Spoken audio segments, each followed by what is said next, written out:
यह कहानी उस समय की है जब विद्यार्थी प्राचीन समय में गुरुकुल में रहकर ही पढ़ा करते थे। बच्चे को शिक्षा ग्रहण करने के लिए गुरुकुल में भेजा जाता था। बच्चे गुरुकुल में गुरु के सानिध्य में आश्रम के देखभाल किया करते थे और अध्ययन भी किया करते थे। वरदराज को भी सभी की तरह गुरुकुल भेज दिया गया।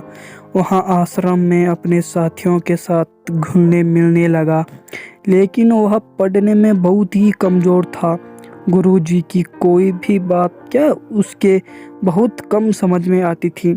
इस कारण सभी के बीच वह उपहास का कारण बनता है। उसके सारे साथी अपनी कक्षा में चले गए, लेकिन वो आगे नहीं बढ़ पाया।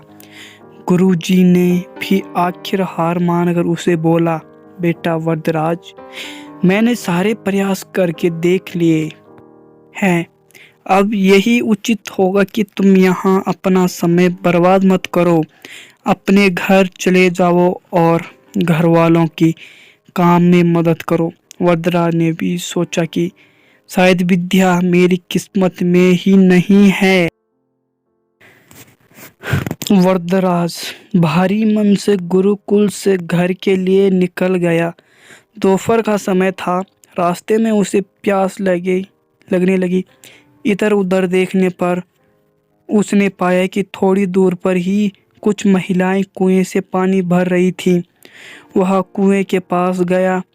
वहां पत्थरों पर रस्सी के आने जाने से निशान बने हुए थे। तो उसने महिलाओं से पूछा, यह निशान आपने कैसे बनाए?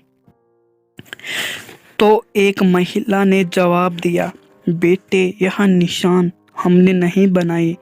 यह तो पानी खींचते समय इस कोमल रस्सी के बार बार आने जाने ठोस पत्थर पर भी ऐसे निशान बन गए। वरदराज सोच में पड़ गया। उसने विचार किया कि जब एक कोमल सी रस्सी के बार बार आने जाने से ठोस पत्थर पर गहरे निशान बन सकते हैं, तो निरंतर अभ्यास से भी विद्या ग्रहण क्यों नहीं कर सकता।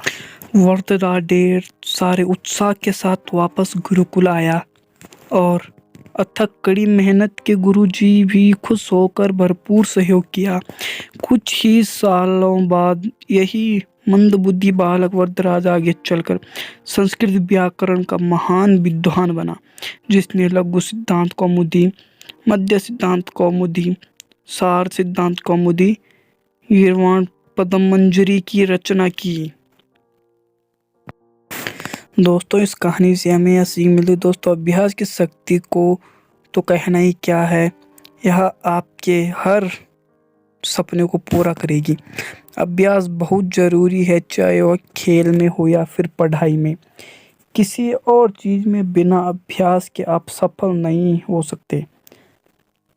अगर आप बिना अभ्यास के केवल किस्मत के भरोसे रहोगे तो आखिर में आपको पछतावे के सिवा और कुछ हाथ नहीं लगेगा। इसीलिए अभ्यास के साथ धैर्य, परिश्रम और लगन रखकर आप अपनी मंजिल को पा सकते हैं। जिस तरह इस कविता में इसने अभ्यास किया, उसी तरह आप भी अपने जीवन में अभ्यास करके अपने जीवन को एक सफल जीवन बना सकते हैं। धन्यवाद।